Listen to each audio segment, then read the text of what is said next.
Врачи из Татарстана ведут прием маленьких жителей республики. В детской республиканской клинической больнице уже осмотрели около 70 детей с патологиями. И сегодня под руководством казанских специалистов пациентам начали проводить сложнейшие операции. Кто уже получил бесценную помощь и вместе с тем шанс на здоровую жизнь, расскажет Залимхан Калоев.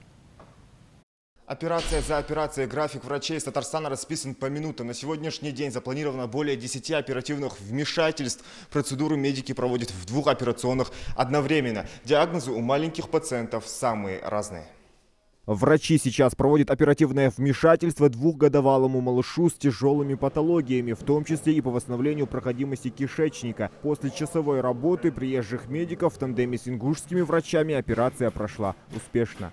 Первый этап был сделан хирургами Республики Ингушетия, это выведение сигмостомы. На сегодня выполнен второй этап, это радикальная анопроктопластика с помощью видеоассистированной техники. Тем временем, в своей очереди, ждут другие ребята. Зарема Бузуртанова очень рада, что не нужно никуда выезжать. Ее 3-летнему сыну требуется хирургическая помощь. Диагноз гипосподия. Операция сложная, но для опытных урологов задача выполнимая.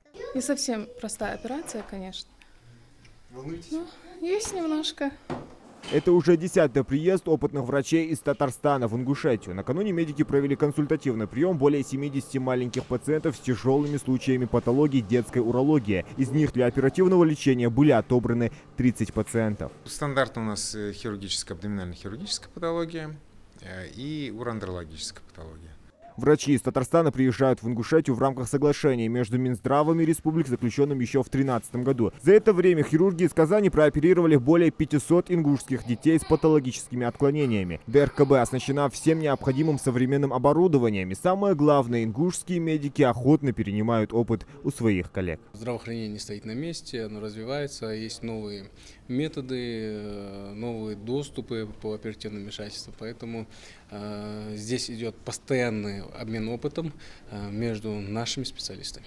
Оперировать маленьких пациентов врачи из Татарстана будут в течение всей недели. На каждый день запланировано по одной тяжелой операции и несколько не столь сложных оперативных вмешательств. И самое главное, плодотворное сотрудничество казанских и ингушских специалистов будет продолжено. Залимхан Калоев, Майрбек Миржоев, Новости 24.